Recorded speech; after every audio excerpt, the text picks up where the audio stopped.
क्या आप जानते हैं परमेश्वर ने सृष्टि का वर्णन कैसे किया? तो सुनो। आदि में परमेश्वर ने आकाश और पृथ्वी की सृष्टि की। पृथ्वी बेडौल और सुनसान पड़ी थी और गहरे जल के ऊपर अंधियारा था तथा परमेश्वर का आत्मा जल के ऊपर मंडराता था। जब परमेश्वर ने कहा उजाला हो तो उजाला हो गया। और परमेश्वर ने उजियाले को देखा कि अच्छा है।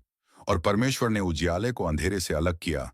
और परमेश्वर ने उजियाले को दिन और अंधियारे को रात कहा। तथा सांझ हुई फिर भोर हुआ। इस प्रकार पहला दिन हो गया।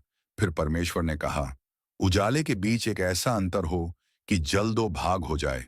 तब परमेश्वर ने एक अंतर बनाकर उसके नीचे के जल और उसके ऊपर के जल को अलग अलग किया। और वैसा ही हो गया। और परमेश्वर ने उसे अंतर को आकाश कहा। तथा सांझ हुई फिर भर हुआ।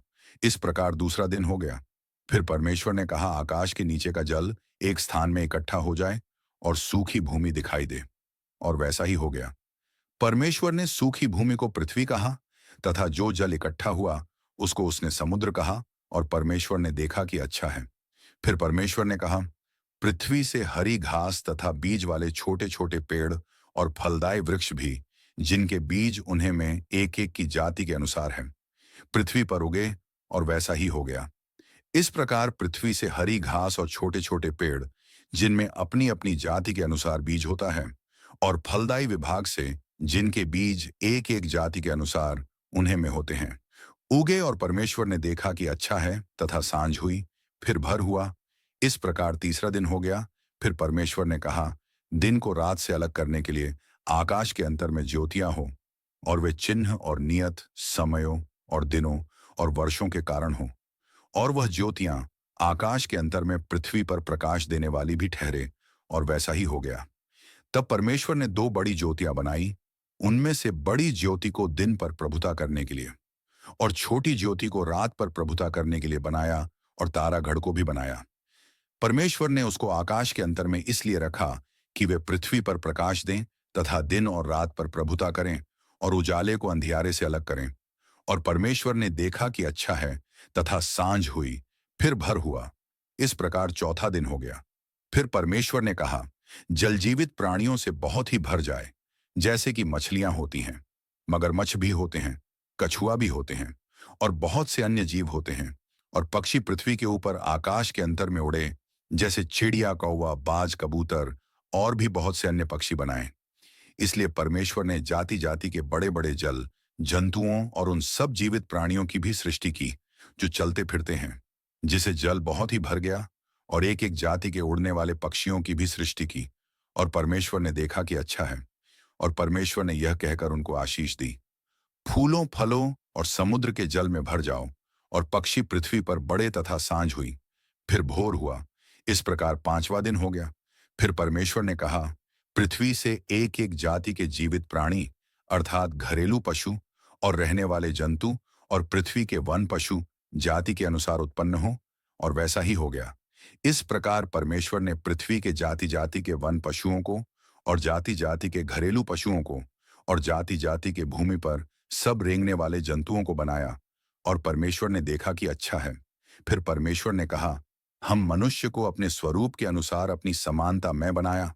और वे पृथ्वी की मछलियों और आकाश के पक्षियों और घरेलू पशुओं और सारी पृथ्वी पर और सब रेंगने वाले जंतुओं पर जो पृथ्वी पर रेंगते हैं अधिकार रखें।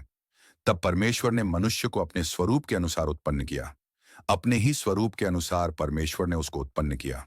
नर और नारी करके उसने मनुष्यों की सृष्टि की।